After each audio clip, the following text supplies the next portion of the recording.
ಜಾತಿ ಜನಗಣತಿ ಆರಂಭ ಆಗಿದೆ, ಇನ್ನು 1 ವರ್ಷಕ್ಕೆ ಇದೇ ಮುಗ್ದೋಗ್ಬಿಡುತ್ತೆ. ದೇ ಆರ್ ನಾಟ್ ಟೆಲ್ಲಿಂಗ್ ಬಿಲ್ಲೇ ಬೇಡ ಅಂತ ಹೇಳ್ತಿಲ್ಲ, ಬಟ್ ನೀವು 2011ರ ಜಾತಿ ಗಣತಿ ಮೇಲೆ ಆಧಾರದ ಮೇಲೆ ನೀವು ಮಾಡೋದು, ಜನಗಣತಿ ಆಧಾರದ ಮೇಲೆ ನೀವು ಮಾಡೋದು ತಪ್ಪಾಗತ್ತೆ. ಸೊ 2027ಕ್ಕೆ ಜನಗಣತಿನೇ ಕಂಪ್ಲೀಟ್ ಆಗ್ಬಿಡುತ್ತೆ, ಆಮೇಲೆ ನೀವು ಮಾಡಬಹುದಲ್ಲ ಅನ್ನೋದು ಒಂದು. ಇನ್ನೊಂದು, ಇವಾಗೇನು ಇದನ್ನ ನೀವು ಮಾಡಿದ್ರು ಇವಾಗೇನು ಅದನ್ನ ನೀವು ಕಾರ್ಯರೂಪಕ್ಕೆ ತರೋದಿಲ್ಲ, ನೀವು 2029ರದ ಆಲೋಚನೆಯನ್ನ ಇಟ್ಕೊಂಡಿದ್ದೀರಾ. ಸೊ ಯಾಕೆ ಇಷ್ಟು ಅರ್ಜೆಂಟಲ್ಲಿ ಮಾಡ್ತಾ ಇದ್ದೀರಾ ಅನ್ನೋದು ವಿರೋಧ ಪಕ್ಷಗಳ ಮಾತು. ಸರ್, ಏನ್ ಹೇಳ್ತೀರಿ ನೀವು? ಒಂದು, ಈಗ ಮೊದಲಿಗೆ ಮಹಿಳಾ ಮೀಸಲು ಮಸೂದೆ ಬಗ್ಗೆ ನಾರಿ ಶಕ್ತಿ ಒಂದನ್ನಂತ ಆಕರ್ಷಕವಾದ ಹೆಸರನ್ನ ಕೊಟ್ಟು ಏನ್ ತಂದಿದ್ದಾರೆ ಅದರ ವಿಚಾರವನ್ನ ಪ್ರಸ್ತಾಪ ಮಾಡ್ತೇನೆ. ನಾನು ಈ ಮಸೂದೆಯನ್ನ ಸ್ವಾಗತವನ್ನ ಮಾಡ್ತೇನೆ. ಅಂದ್ರೆ ಮಹಿಳೆಯರಿಗೆ ಶಕ್ತಿ ತುಂಬುವ, ಆಡಳಿತ ರಂಗದಲ್ಲಿ ಸಮಾನ ಪಾಲು ನೀಡುವ ಯಾವುದೇ ಸುಧಾರಣೆಯ ಯತ್ನವನ್ನ ನಾನು ಸ್ವಾಗತಿಸ್ತೇನೆ. ಆದ್ರೆ ಇದರ ಮೂಲ ಕಾನ್ಸೆಪ್ಟ್ ಇದು ಕರ್ನಾಟಕದಿಂದ. ಈ ಸಂದರ್ಭದಲ್ಲಿ we have to record it. Nazeer ಸಾಬ್ರವರು ಪಂಚಾಯತ್ ರಾಜ್ ಸಿಸ್ಟಮ್ ತಂದ್ರು ಮತ್ತು ಪಂಚಾಯತ್ ರಾಜ್ ಸಿಸ್ಟಮ್ ಅಲ್ಲಿ ಮೀಸಲಾತಿಯನ್ನ ತಂದ್ರು ಮತ್ತು ಮಹಿಳೆಯರಿಗೆ ಅಷ್ಟೇ ಆದ್ಯತೆಯನ್ನ ರಿಜಿಸ್ಟರ್ ಮಾಡಿದ್ರು. ಇಡೀ ದೇಶದಲ್ಲೇ ಪ್ರಥಮ ಬಾರಿಗೆ ದೇವೇಗೌಡರು ಕೂಡ ಸ್ಥಳೀಯ ಸಂಸ್ಥೆಗಳಲ್ಲಿ 33% ಮೀಸಲಾತಿಯ ಕಾನ್ಸೆಪ್ಟ್ ಅನ್ನ ತರೋದ್ರಲ್ಲಿ ಮುಖ್ಯವಾದಂತಹ ಪಾತ್ರವನ್ನ, ಆ ಕಾನ್ಸೆಪ್ಟ್ ಅನ್ನ ಕೊಡೋದ್ರಲ್ಲಿ ಅವ್ರ ಪಾತ್ರ ದೊಡ್ಡದು. ಆದ್ದರಿಂದ ರಾಷ್ಟ್ರ ಮಟ್ಟದಲ್ಲಿ ಮಹಿಳಾ ಮೀಸಲಾತಿಯ ಚರ್ಚೆ ಏನಾಗ್ತಿದೆ ಅದರ ಮೂಲ ಪರಿಕಲ್ಪನೆ ಹುಟ್ಟಿದ್ದು ಕರ್ನಾಟಕದಲ್ಲಿ. ಅದು ಕರ್ನಾಟಕದ ದೊಡ್ಡ ರಾಜಕಾರಣಿಗಳು ವ್ಯವಸ್ಥೆಯ ಸುಧಾರಣೆಯ ಹಿನ್ನೆಲೆಯಲ್ಲಿ ಅಂತದೊಂದು ಕಾನ್ಸೆಪ್ಟ್ ಅನ್ನ ದೇಶಕ್ಕೆ ಕೊಟ್ಟಿದ್ದಾರೆ ಅನ್ನೋ ಮಾತನ್ನ ನಾನು ಇಲ್ಲಿ ರಿಜಿಸ್ಟರ್ ಮಾಡೋದಕ್ಕೆ ಬಯಸ್ತೇನೆ. ಇನ್ನು ಮಹಿಳಾ ಮೀಸಲಾತಿ ಪರ ವಿರುದ್ಧ ಚರ್ಚೆ ನಡೀತಾ ಇದೆ. ನಾರಾಯಣ ಸ್ವಾಮಿ ಅವರು ಒಂದು ವ್ಯಾಲಿಡ್ ಪಾಯಿಂಟ್ ಅನ್ನ ಹೇಳಿದ್ರು, ಅದನ್ನ ನಾನು ಮುಂದೆ ಪಾಯಿಂಟ್ ಬರ್ತೇನೆ. ಒಂದು, ಯಾವುದೇ ಬಿಲ್, ಬೇಕಾದಷ್ಟು ಬಿಲ್ ಪ್ರೆಸೆಂಟ್ ಆಗೋದನ್ನ ಪಾರ್ಲಿಮೆಂಟ್ ಅಲ್ಲಿ, ಅಸೆಂಬ್ಲಿನಲ್ಲಿ ನಾವು ನೋಡ್ತೇವೆ. ಬಿಲ್ ನ, ಅದು ಮಹಿಳಾ ಮೀಸಲಾತಿ ಅಂತಹ ಒಂದು ಪ್ರಮುಖ ಬಿಲ್ ಪ್ರೆಸೆಂಟ್ ಮಾಡ್ಬೇಕಾದ್ರೆ ಆ ಬಿಲ್ ಪ್ರೆಸೆಂಟ್ ಮಾಡೋರು ಏನ್ ಹೇಳ್ತಾರೆ ಅಂದ್ರೆ, ಬಿಲ್ ನ ಮೂವ್ ಮಾಡಿ ಅದರ ಸೈಲೆಂಟ್ ಫೀಚರ್ಸ್ ಅನ್ನ, ಅದರಲ್ಲಿರುವ ಅಂಶಗಳನ್ನ ಸದನದ ಮುಂದೆ ಮಂಡಿಸ್ತಾರೆ. ಅಂದ್ರೆ ಅದರ ಹೈಲೈಟ್ಸ್ ಏನು, ಅದಕ್ಕೆ ಮೂಲ ಏನು, ಅಂದ್ರೆ ನಾನು ರಿಸರ್ವೇಶನ್ ಕೊಡೋದಕ್ಕೆ ನನ್ನ ಹತ್ರ ಏನ್ ಡೇಟಾ ಇದೆ, ಆ ಡೇಟಾನ ನಾನು ಎಲ್ಲಿಂದ ತಗೊಂಡೆ, ಯಾವ ಮಾನದಂಡವನ್ನು ಇಟ್ಕೊಂಡಿದ್ದೀನಿ, ಬಿಲ್ ಅಲ್ಲಿ ಮೆನ್ಷನ್ ಮಾಡ್ಬೇಕದನ್ನ. ಮೆನ್ಷನ್ ಮಾಡಿಬಿಟ್ಟು ಸದನದ ಗಮನಕ್ಕೆ ತರಬೇಕು, ಇದು ಬಿಲ್ಲಿನ ಕಂಟೆಂಟ್ ಇದೆ, ಈ ಬಿಲ್ ಅನ್ನ ನಾನು ಪ್ರೆಸೆಂಟ್ ಮಾಡ್ತಿದ್ದೇನೆ, ನೀವು ಸದನ ಇದಕ್ಕೆ ಒಪ್ಪಿಗೆ ಕೊಡ್ಬೇಕು, ಇದರ ಸುಧಾರಣೆ ಹೀಗಿದೆ. ಪ್ರೈಮ್ ಮಿನಿಸ್ಟರ್ ಬಿಲ್ಲಿನ ಮೇಲೆ ಮಾತಾಡಿದ್ರು. ಬಿಲ್ಲಿನ ಮೇಲೆ ಮಾತಾಡಿ ಪ್ರತಿಪಕ್ಷಗಳ ಮೇಲೆ ವ್ಯಂಗ್ಯಾಸ್ತ್ರ ಸಹಿತ ವಾಗ್ದಾಳಿಯನ್ನ ನಡೆಸಿದ್ರು. ಅಂದ್ರೆ ಅದ್ ನಿಜ ಕೂಡ, ಅದರಲ್ಲಿ ಅರ್ಧ ಸತ್ಯ ಇದೆ. ಒಂದು, ಕಳೆದ 2 ದಶಕಗಳಿಂದ ಆ ಬಿಲ್ ಅನ್ನ ತರೋದಕ್ಕೆ ಬೇರೆ ರಾಜಕೀಯ ಪಕ್ಷಗಳಿಗೆ ಏನಾಗಿತ್ತು, ಯಾವ ಸುಧಾರಣೆನೋ ಯಾವ ಬದಲಾವಣೆನೋ ಅದನ್ನ ಮಾಡಿ ತರಬೇಕಿತ್ತು. ಆದ್ರೆ ತರೋದಕ್ಕೆ ಏನಾಗಿತ್ತು, ಯಾಕೆ ತರಲಿಲ್ಲ? ಈ ಪ್ರಶ್ನೆಗೆ ಪ್ರತಿಪಕ್ಷಗಳು ಉತ್ತರವನ್ನು ಕೊಡಬೇಕಾಗಿದೆ. ಅದರ ಲಾಭವನ್ನ ಬಿಜೆಪಿ ಇವತ್ತು ಪಡ್ಕೊಂಡು ಇದನ್ನ ಬಿಲ್ ನ ತನ್ನದೇ ರೀತಿಯಲ್ಲಿ ಮೂವ್ ಮಾಡ್ತಿದ್ರು. ಸರ್, ಅಂದ್ರೆ ಈಗ ನಾನು ಸಮೀಲ ಸರ್, ಸಾರಿ ಇಂಟರಪ್ಟ್ ಮಾಡ್ತಾ ಇದ್ದೀನಿ. ನೀವು ಹೇಳ್ತಾ ಇದ್ರಿ ಪ್ರತಿಪಕ್ಷಗಳು ಯಾಕೆ ತರಲಿಲ್ಲ ಅನ್ನೋದು ಒಂದು ಪ್ರಶ್ನೆ ಮಾಡಿದ್ರಿ ನೀವು. ಇನ್ನೊಂದು, ಅದರ ಲಾಭವನ್ನ ಬಿಜೆಪಿ ಪಡ್ಕೊಂಡು ತನ್ನದೇ ಮಸೂದೆಯನ್ನ ಹೇಳ್ತಿದೆ ಅಂತ ಹೇಳಿ. Sir, that is a political game ಅಂತಾನು ಅನ್ಕೋಬಹುದು, it is there intelligence or brilliancy ಅಂತಾನು ಅನ್ಕೋಬಹುದು. ಸೊ ಅದನ್ನ ನಾವು ಅದನ್ನ ಅಂದ್ರೆ ತಪ್ಪು ಅಂತಾನು ಹೇಳಕ್ಕಾಗಲ್ಲ ಅಂತ ಅನ್ಸುತ್ತೆ. ಎಸ್, ತಪ್ಪು ಅಂತ ಹೇಳಕ್ಕಾಗಲ್ಲ. ಒಂದು, ಎರಡನೇದು, ಪ್ರೈಮ್ ಮಿನಿಸ್ಟರ್ ಭಾಷಣದಲ್ಲಿ ಆ ಬಿಲ್ಲಿನ ಹೈಲೈಟ್ಸ್ ಎಲ್ಲೂ ಇರ್ಲಿಲ್ಲ. ಕೆಲವು ಟೆಕ್ನಿಕಲ್ ಅಂಶಗಳ ಮೇಲೆ ಕೆಲವು ಪ್ರತಿಪಕ್ಷಗಳು ಅದನ್ನೇ ಇಟ್ಕೊಂಡು ಹಗ್ಗ ಜಗ್ಗಾಟ ನಡೆಸಿ ಇಷ್ಟು ದಿನ ಈ ಬಿಲ್ ಎಳ್ಕೊಂಡ್ ಬಂದಿದ್ದಾವೆ ಅನ್ನೋದು ಹೊರತು, ಆ ಬಿಲ್ ಜಾರಿಗೆ ತರಬೇಕಾದ್ರೆ ನೀವು ಒಂದ್ ಮಾತು ಹೇಳಿದ್ರೆ 2011ರ ರಿಸರ್ವೇಶನ್ ಇದು ಜನಗಣತಿನೇ ಡಿಲಿಮಿಟೇಷನ್ ಕಾರಣ ಅಂದ್ರಲ್ಲ. ಇದಕ್ಕೆ ಎಷ್ಟು ಜನ ಹೆಣ್ಮಕ್ಳಿದ್ದಾರೆ, ಯಾವ ಕ್ಷೇತ್ರದಲ್ಲಿ ರಿಸರ್ವೇಶನ್ ಕೊಡ್ಬೇಕೋ ಬೇಡವಾ, ಈ ಬಿಲ್ ಅಲ್ಲಿ ರಿಸರ್ವೇಶನ್ ಇದೆಯೋ ಇಲ್ವೋ, ಯಾವ ಕ್ಷೇತ್ರ ಕೊಡ್ಬೇಕು ಅನ್ನೋದಕ್ಕೆ ಯಾವ ಜನಗಣತಿ ಬೇಸು? ಈ ಬಿಲ್ಲಿಗೆ ಹೆಣ್ಮಕ್ಳು ಜನಸಂಖ್ಯೆ ಫಸ್ಟ್ ಮಾನದಂಡ ರಿಸರ್ವೇಶನ್ ತಾನೆ. ಇದಕ್ಕೆ ಜನಸಂಖ್ಯೆ ಯಾವ ಮಾನದಂಡ? ಹೆಣ್ಮಕ್ಳು ಸಂಖ್ಯೆಗೆ ಯಾವಾಗ ಮಾಡಿದ ಸೆನ್ಸಸ್ ಮಾನದಂಡ? ಈಗ ಒಂದು ವರ್ಷದಲ್ಲಿ ಈ ಹೊಸದೇ 2011 ಇರೋದು ನಮ್ಮ ಹತ್ರ. 2011 ನೀವು ಹಳೇದನ್ನ ಎಲ್ಲ ನೋಡ್ಕೊಂಡ್ ಬನ್ನಿ. ನೀವು ಉದಾಹರಣೆಗೆ ಹೇಳ್ತೀನಿ ನಾನು, 2000 ಬರ್ಕಂಡೆ ಇಲ್ಲಿ, ನೀವು ಯಾವಾಗ ಸೆನ್ಸಸ್ ಆಗುತ್ತೋ ಅದ್ರ ಮಾರನೇ ದಿನನೇ ಮಾರನೇ ವರ್ಷನೇ ಡಿಲಿಮಿಟೇಷನ್ ಆಗುತ್ತೆ. ನಾವು ಇತಿಹಾಸ ನೋಡ್ಕೊಂಡ್ ಬನ್ನಿ. ಯಾವಾಗ ಸೆನ್ಸಸ್ ಆಗುತ್ತೋ ಮರು ವರ್ಷನೇ ಐ ಥಿಂಕ್ ಡಿಲಿಮಿಟೇಷನ್ ಲೇಟ್ ಆಗಲ್ಲ. 90s ಅಲ್ಲಿ ಯಾವಾಗ್ಲೂ 76 ಅಲ್ಲಿ ಸರ್. ಇಲ್ಲ ಕಂಟಿನ್ಯೂಸ್ ಆಗಿದೆ, ಒಂದ್ಸರಿ ಅಲ್ಲ 3-4 ವರ್ಷ ಆಗಿದೆ. 60s ಇಂದ 61 ಅಲ್ಲಿ ಆಯ್ತು, 63 ನಲ್ಲಿ ರಿಸರ್ವೇಶನ್ ಬಂತು, ಈ ತರ ಆಮೇಲೆ 71 ನಲ್ಲಿ ಏನೋ ಆಯ್ತು. ಇದು ಹೇಳ್ತೀನಿ, ನನ್ನ ಹತ್ರ ಇದೆ, ನಾನು ಅದನ್ನ ನೋಟ್ ಮಾಡ್ಕೊಂಡಿದೀನಿ. ಇದೆ ನೋಡ್ರಿ, 51ರಲ್ಲಿ ಜಾತಿ ಜನಗಣತಿ ಆಯ್ತು, ಇದು ಜನಗಣತಿ ಆಯ್ತು, 52ರಲ್ಲಿ ಡಿಲಿಮಿಟೇಷನ್ ಆಯ್ತು, 60ರಲ್ಲಿ ಸೆನ್ಸಸ್ ಆಯ್ತು, 63ರಲ್ಲಿ ಡಿಲಿಮಿಟೇಷನ್ ಆಯ್ತು, 71ರಲ್ಲಿ ಸೆನ್ಸಸ್ ಆಯ್ತು, 73ರಲ್ಲಿ ಡಿಲಿಮಿಟೇಷನ್ ಆಯ್ತು, 2001ರಲ್ಲಿ ಸೆನ್ಸಸ್ ಆಯ್ತು, 2002ರಲ್ಲಿ ಡಿಲಿಮಿಟೇಷನ್ ಆಯ್ತು. ಅದೇ ತರಾನೇ ನೀವು ರಿಸರ್ವೇಶನ್ ತರಬೇಕಾದ್ರೆ ಇಲ್ಲೊಂದು ಈ ಜನಗಣತಿ ಮುಗಿದು ಹೆಣ್ಮಕ್ಳು ಸಂಖ್ಯೆ ಗೊತ್ತಾಗುತ್ತೆ, ಯಾವ ಕ್ಷೇತ್ರದಲ್ಲಿ ಹೆಣ್ಮಕ್ಳಿಗೆ ಮೀಸಲು ಕೊಡ್ಬೇಕು ಅಂತ ಗೊತ್ತಾಗುತ್ತೆ. ಈಗ 2025-26 ಗಣತಿ ಬಂದ್ಮೇಲೆ ನೀವು ರಿಸರ್ವ್ ಮಾಡಿರೋ ಕ್ಷೇತ್ರದಲ್ಲಿ ಹೆಣ್ಮಕ್ಳು ಸಂಖ್ಯೆನೇ ಜಾಸ್ತಿ ಇಲ್ದಲೇನೆ ಅಲ್ಲಿ ಕಮ್ಮಿ ಇದ್ದು ನೀವು ಅದನ್ನ ಹೆಣ್ಮಕ್ಳು ರಿಸರ್ವೇಶನ್ ಅಂತ ಮಾಡಿದ್ರೆ ತಪ್ಪಾಗುತ್ತಲ್ವಾ? ಹೀಗಾಗಿ ಇದು ಎಷ್ಟರ ಮಟ್ಟಿಗೆ ವೈಜ್ಞಾನಿಕ? ಈ ಬಿಲ್ಲು ಆ ಫೀಚರ್ಸ್ ಅನ್ನ ಯಾಕೆ ಹೇಳಲಿಲ್ಲ ಪ್ರೈಮ್ ಮಿನಿಸ್ಟರ್? ನಾವು ಪೊಲಿಟಿಕಲಿ ಮಾತಾಡ್ತಾ ಇಲ್ಲ, ಟೆಕ್ನಿಕಲಿ ಸರ್. ಇದರಲ್ಲಿ ರಾಜಕೀಯ ಅನ್ನೋದಕ್ಕಿಂತ ಟೆಕ್ನಿಕಲಿ ನಾವು ಮಾತಾಡ್ಬೇಕಾಗತ್ತೆ. ನೀವು ಹೇಳ್ದಂಗೆ ಸಮೀವುಲ್ಲಾ ಸರ್, ಅಶ್ವಿನಿ ಅವರ ನಿಮಗೂ ಅರ್ಥ ಆಗ್ತಿದೆ ಅಂತ ಅನ್ಕೊಳ್ತೀನಿ. ಈಗ ಫಾರ್ ಎಕ್ಸಾಂಪಲ್ ನಾವೊಂದು 2 ಏರಿಯಾ ಬೆಂಗಳೂರು ಜನಗಳಿಗೆ ತುಂಬಾ ಸಿಂಪಲ್ ಆಗಿ ಅರ್ಥ ಆಗಕ್ಕೆ ಒಂದು ರಾಜಾಜಿನಗರ, ಒಂದು ಮಲ್ಲೇಶ್ವರ ಅಂತ ಹೆಸರು ಇಟ್ಕೊಳ್ಳೋಣ ನಾವು ಇಲ್ಲಿ ಫಾರ್ ಎಕ್ಸಾಂಪಲ್ಗೆ. ಸೊ ಈಗ ನೀವು ಎಷ್ಟು ಜನ ಇದ್ದಾರೆ ಮಲ್ಲೇಶ್ವರದಲ್ಲಿ, ರಾಜಾಜಿನಗರದಲ್ಲಿ ಅನ್ನೋ ಕ್ಲಾರಿಟಿ ಇಲ್ಲ ನಿಮ್ಗಿನ್ನ. ನೀವು ಯಾವುದೋ 16 ವರ್ಷ 15 ವರ್ಷದ ಹಿಂದೆ ಮಾಡಿದಿರಿ. ಸೊ ಈಗ ನೀವು ಮಲ್ಲೇಶ್ವರಂಗೆ ರಿಸರ್ವೇಶನ್ ಜಾಸ್ತಿ ಕೊಟ್ಟಿರ್ತೀರಾ, ರಾಜಾಜಿನಗರ ಕಮ್ಮಿ ಕೊಟ್ಟಿರ್ತೀರಾ.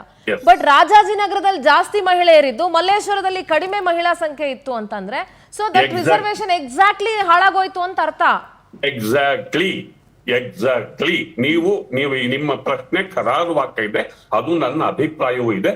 ನಾರಾಯಣ ಸ್ವಾಮಿ ಅವರು ಎತ್ತಿರೋ ರಿಸರ್ವೇಶನ್ ವಿಚಾರನ ಅದು ದೀರ್ಘವಾದ ಚರ್ಚೆ ಆಗ್ಲೇಬೇಕಾಗುತ್ತೆ. ಆ ವಿಚಾರನು ನಾನು ನೆಕ್ಸ್ಟ್ ಮಾತಾಡ್ತೀನಿ. ಎಸ್, ನೀವೇನೋ ಹೇಳ್ತಾ ಇದ್ದೀನಿ ನಾರಾಯಣ ಸ್ವಾಮಿ.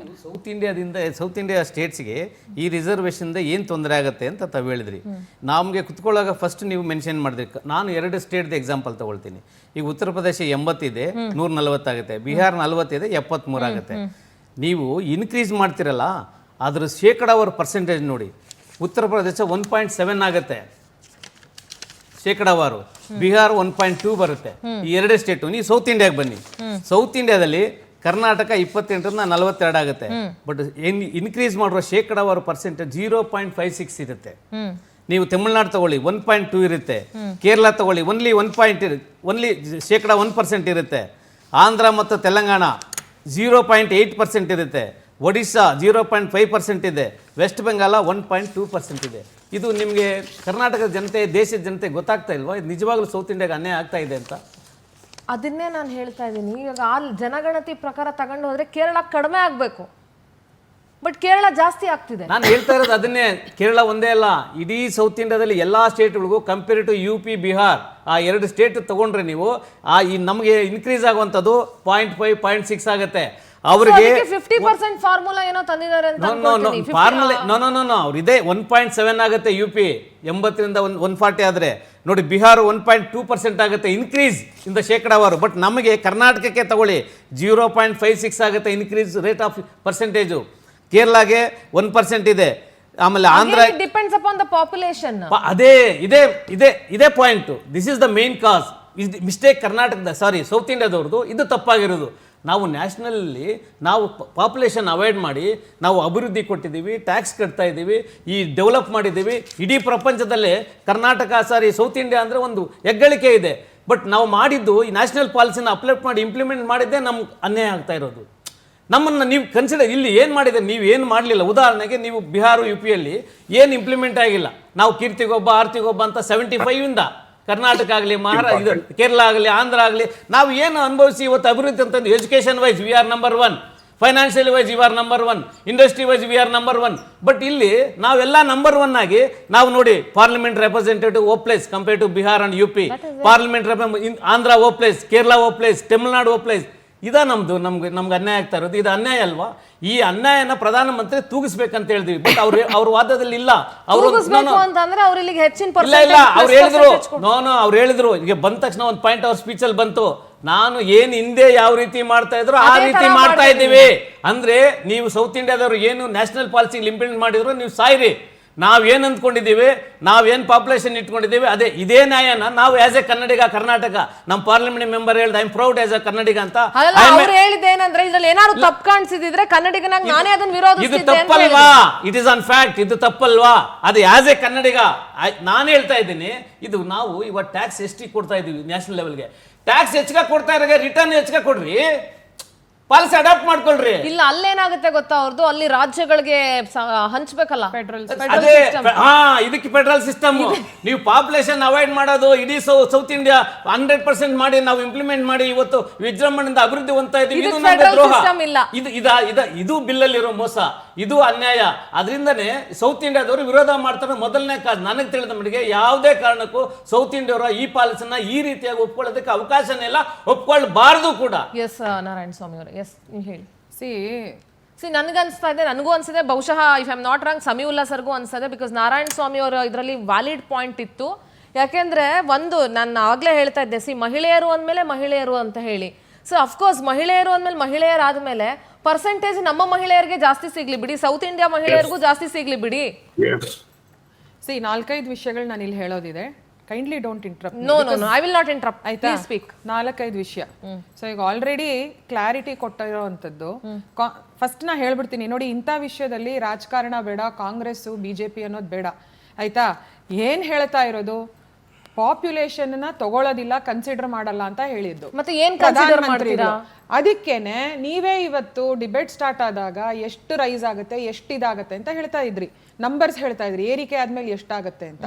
ಸೊ ಎಷ್ಟು ಇವಾಗಿನ ಸೀಟ್ಸ್ ಇದೆ, ಪ್ರಧಾನಮಂತ್ರಿಗಳು ಹೇಳಿರೋದು ಎಷ್ಟು ಇವಾಗಿನ ಸೀಟ್ಸ್ ಇದೆ, ಅದ್ರ 50%. ಫಾರ್ ಎಕ್ಸಾಂಪಲ್ ಈಗ ಕರ್ನಾಟಕದಲ್ಲಿ 28 ಇದೆ.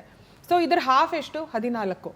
ಸೊ 14ನ್ನ ಸೇರಿಸಿ ಟೋಟಲ್ ಎಷ್ಟು ಬರುತ್ತೆ, ಅಷ್ಟನ್ನ ಮಾಡುವಂಥದ್ದು ಖಂಡಿತ ಇಲ್ಲ. ಯಾವುದೇ ರೀತಿ ಪ್ರಧಾನಮಂತ್ರಿ ಅವ್ರು ಹೇಳ್ತಾ ಇರೋದು ಏನು ನಾವು ಹೇಳಿದ್ವಿ, ಫ್ಯಾಮಿಲಿ ಪ್ಲಾನಿಂಗ್ ಅನ್ನೋದನ್ನ ದಕ್ಷಿಣ ರಾಜ್ಯಗಳು ನೀಟಾಗಿ ಪಾಲಿಸ್ಕೊಂಡ್ ಬಂದಿರೋದ್ರಿಂದ ಇವತ್ತು ಅವ್ರಿಗೆ ಆ ಒಳ್ಳೇದು ಮಾಡಿರೋದ್ರಿಂದ ಇವತ್ತು they must not be ಪೀನಲೈಸ್ಡ್.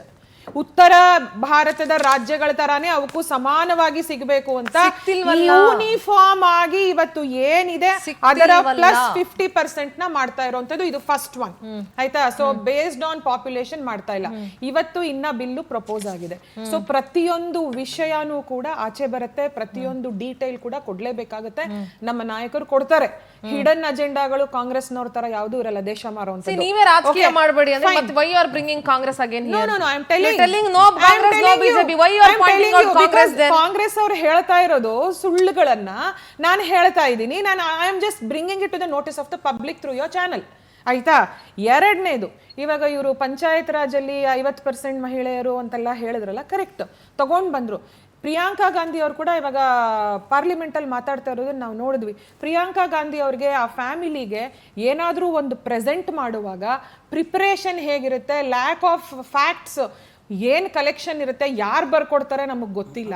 When they brought this introduced women reservation in panchayat raj, ಅವರು ಅಷ್ಟೇ ಫಸ್ಟ್ ಮಾಡಿಬಿಟ್ಟು ಆಮೇಲಿಂದ they will talk about reservation, ಇದು ಎಲ್ಲಾನು ಡಿಲಿಮಿಟೇಷನ್, ಇಂಟರ್ನಲ್ ರಿಸರ್ವೇಶನ್ ಎಲ್ಲ first they will place the bill and then ಮಾಡಿರೋ ಅಂಥದ್ದು ಇದನ್ನ. So today also we are placing the bill, we are implementing it and then immediately will be following it. So ಅವಾಗ ಆಗಿರೋ ಅಂಥದ್ದು ಇವ್ರಿಗೆ ಗಮನಕ್ಕಿಲ್ವಾ? ಇವರದ್ದೇ ತಂದೆ, ಇವರದ್ದೇ ಅಜ್ಜಿ ಮಾಡಿದಾಗ ತಂದಿರೋ ಅಂಥದ್ದು ಇವ್ರಿಗೆ ಗಮನಕ್ಕಿಲ್ವಾ, ಜ್ಞಾನಕ್ಕಿಲ್ವಾ ಅನ್ನೋದು ಒಂದು. ಮತ್ತೆ ಏನೋ ಇವರು ಡೌನ್ ಟ್ರೋಡನ್ ಮಹಿಳೆಯರನ್ನ ತರಬೇಕು, ಎಲ್ಲ ಇವರಿದ್ದಾರೆ ಅವರಿದ್ದಾರೆ ಅಂತ ಕಾಂಗ್ರೆಸ್ ವಕ್ತಾರರು ಇವತ್ತು ಮಾತಾಡಿದ್ರು ಓಪನಿಂಗ್ ಸೆಗ್ಮೆಂಟ್ ಅಲ್ಲಿ. ಹಾಗಿದ್ದಾಗ ಇವರು ಇಷ್ಟು ವರ್ಷದ ಆಳ್ವಿಕೆನಲ್ಲಿ ಪದ್ಮ ಪುರಸ್ಕಾರಗಳು ಯಾರ್ಯಾರಿಗೆ ಸಿಕ್ತು ಅಂತ ಲಿಸ್ಟ್ ಹೇಳ ನಾನು. ಡೌನ್ ಟ್ರಾಡನ್ ಯಾರಿಗಾದ್ರೂ ಒಬ್ರು ಕೊಟ್ಟಿದಾರ ಇವರು? ಅದೇ 2014ರಿಂದ 24ರವರೆಗೂ ಪದ್ಮಭೂಷಣ, ಪದ್ಮವಿಭೂಷಣ, ಪದ್ಮಶ್ರೀ, ಪದ್ಮ ಪುರಸ್ಕಾರಗಳನ್ನ ಹುಡುಕೊಂಡು ಹೋಗಿ ಕಾಡಲ್ಲಿ ಮೇಡಲ್ಲಿ ಆ ಕೆರೆ ಬಾವಿ ತೆಗ್ದಿರೋ ಅಂಥದ್ದು, ಮರಗಳನ್ನ ಸಸಿಗಳನ್ನ ನೆಟ್ಟಿರೋ ಅಂಥದ್ದು, ಇಂಥವ್ರು ನಾವು ಹುಡುಕೊಂಡು ಹೋಗಿ ಜೋಗತಿ ಇವ್ರುಗಳನ್ನ ಕೊಟ್ಟು ಅವ್ರಿಗೆಲ್ಲ ಹುಡುಕಿ ಕೊಟ್ಟಿರೋಂಥದ್ದು, ಅಂಥ ಡೌನ್ ಟ್ರಾಡನ್ ಅವ್ರಿಗೆ ಆಯ್ತಾ, ಟ್ರೈಬಲ್ಸ್ ಕೊಟ್ಟಿರೋ ಅಂಥದ್ದು, ಒಬ್ಬ ರಾಷ್ಟ್ರಪತಿನ ಒಂದು ಟ್ರೈಬಲ್ ಅಂತ ತಗೊಂಡಿರೋಂಥದ್ದು, ಡೌನ್ ಟ್ರಾಡನ್ ನ ಗುರುತಿಸಿ ಮಾಡ್ತಾ ಇರೋದು, ಎಂಪವರ್ ಮಾಡ್ತಾ ಇರೋದು, ಇವತ್ತು ಅಧಿಕಾರಕ್ಕೆ ತಂದು ಕೂಡಿಸ್ಬೇಕು ಅನ್ನೋಂಥ ಇಚ್ಛಾಶಕ್ತಿ, ರಾಜಕೀಯ ಇಚ್ಛಾಶಕ್ತಿ ಇರೋಂಥದ್ದು ಬಿಜೆಪಿ ಪಕ್ಷಕ್ಕೆ. ಇದನ್ನ ಮಾತಾಡೋ ಯಾವುದೇ ನೈತಿಕತೆ ಕಾಂಗ್ರೆಸ್ಸಿಗೆ ಇಲ್ಲ. ಈಗ ನಿಮ್ಮ 2-3 ನಿಮಿಷ ನಾನು ಕೊಟ್ಟಿದ್ದೀನಿ. 1 ನಿಮಿಷ ನಾರಾಯಣ ಸ್ವಾಮಿ ಅವರೇ ಪ್ಲೀಸ್, 1 ನಿಮಿಷ. ರಿಲೇಟೆಡ್ ಮತ್ತೆ ಸಬ್ಜೆಕ್ಟ್ ಇದೆ. ಈಗ ಬಿಜೆಪಿ ಅವರು ರಿಸರ್ವೇಶನ್ ಬಗ್ಗೆ ಹೇಳಿದ್ರು, ಯಾವುದು ಇದು ಲೋಕಲ್ ಬಾಡಿಯಲ್ಲಿ. ಅವತ್ತು ನಮ್ಮ ಮೇಡಮ್ ಅವ್ರಿಗೆ ಗೊತ್ತಿರಲಿ, ರಾಮಾ ಜೋಶಿ ಅಂತ ಬಿಜೆಪಿ ಪಾರ್ಲಿಮೆಂಟ್ ಮೆಂಬರ್ ಅವರು ಸುಪ್ರೀಂ ಕೋರ್ಟ್ ಹೋಗಿ ಸ್ಟೇ ತಂದ್ರು, ಏನು ಹಿಂದುಳಿದ ವರ್ಗಗಳಿಗೆ ಲೋಕಲ್ ಬಾಡಿಯಲ್ಲಿ ರಿಸರ್ವೇಷನ್ ಸಿಗ್ತದೆ. ನಾನೊಬ್ಬ ಮಾಜಿ ಜಿಲ್ಲಾ ಪಂಚಾಯತ್ ಮೆಂಬರ್, ನನ್ನ ಜೊತೆ 2005 to 2010 8 ಜನ ಹಿಂದುಳಿದ ವರ್ಗಗಳಿತ್ತು. ಯಾವಾಗ ರಾಮಾ ಜೋಶಿ ಅವರು ಸುಪ್ರೀಂ ಕೋರ್ಟ್ಗೆ ಬಿಜೆಪಿ MP ಅವರು, BJP government Rama Joshi supreme court ಹೋದ್ರು, ಸ್ಟೇ ತಂದ್ರು, ಆವಾಗ 8 ಜನದ ಇವತ್ತು 2 ಜನ ಬಂದಿದ್ದಾರೆ ಕೋಲಾರ ಜಿಲ್ಲೆಯಲ್ಲಿ. ಇದು ಅವ್ರ ಕಮಿಟ್ಮೆಂಟು. ಓಕೆ, ನಾನು ಮಾತಾಡ್ತೀನಿ, ಬಟ್ ಒಂದೇ ಒಂದು ಪಾಯಿಂಟ್ ಹೇಳಬೇಕು ನಾನು. ಅಶ್ವಿನಿ ಅವರೇ, ನೀವು ಹೇಳ್ತಿದ್ರಿ ನೀವು ಯಾರ್ಯಾರನ್ನೆಲ್ಲ ಎಲ್ಲೆಲ್ಲಿಂದ ಹುಡ್ಕೊಂಡು ಬಂದಿದ್ದೀರಿ ಅಂತ ಹೇಳ್ತಿದ್ರಿ, ಅದಕ್ಕೆ ಗೌರವ ಇದೆ, ನಾನು ಇಲ್ಲ ಅಂತ ಹೇಳಲ್ಲ. ಹಾಗಂತ ಮನೆ ಮಗ ದುಡ್ಕೊಂಡ್ ಬರ್ತಾನೆ ಅಂತ ಅವ್ನು ಏನ್ ಅನಾಚಾರ ಮಾಡಿದ್ರು ನಾವು ಒಪ್ಕೊಳ್ತೀವಿ, ಏನೇ ಮಾಡಿದ್ರು ಒಪ್ಕೊಳ್ತೀವಿ ಅಂತ ಒಂದು ಮನೇನು ಅನಾಚಾರ ಮಾಡಕ್ಕೆ ಬಿಡಲ್ವಾ? One second you can not say that. ನಿಮ್ಗೆ ಅನ್ನಿಸದೇ ಇರ್ಬೋದು, ರಾಜ್ಯದ ಜನಗಳಿಗೆ ದೇಶದ ಜನಗಳಿಗೆ ಬೇಕಾದಷ್ಟು ವಿಚಾರದಲ್ಲಿ ಅನ್ಸಿರ್ಬೋದು. ಫಸ್ಟ್ ಆಫ್ ಆಲ್ ನನ್ನ ಪ್ರಶ್ನೆ ಏನಂದ್ರೆ, ನಾಟ್ ಬೇಸ್ಡ್ ಆನ್ ಪಾಪ್ಯುಲೇಷನ್ ಅಂತ ಹೇಳಿದ್ರಿ, ದೆನ್ ಬೇಸ್ಡ್ ಆನ್ ವಾಟ್ ಅನ್ನೋದಕ್ಕೆ ನೀವು ಆನ್ಸರ್ ಮಾಡಬೇಕಾಗುತ್ತೆ. If not based on population, then based on what ನೀವು ಇದನ್ನ ತರ್ತಿದ್ದೀರಾ ಅನ್ನೋದಕ್ಕೆ ನೀವು ಆನ್ಸರ್ ಮಾಡಬೇಕಾಗುತ್ತೆ. Another 2 days my prime minister will answer for this and is going to give each and every detail to the public, to the house, so we'll all know about it together. ಹಾಗಾದ್ರೆ ನೀವು ಪ್ರಿಯಾಂಕಾ ಗಾಂಧಿಗೆ ಹೇಳಿದ್ರಿ, 1 ನಿಮಿಷ ಸಮಯ ಇಲ್ಲ sir, ನಾನೊಂದು break ತಗೋಬೇಕು, break ಗಿಂತ ಮುಂಚೆ ಅವ್ರಿಗೆ ನನ್ನ ಪ್ರಶ್ನೆ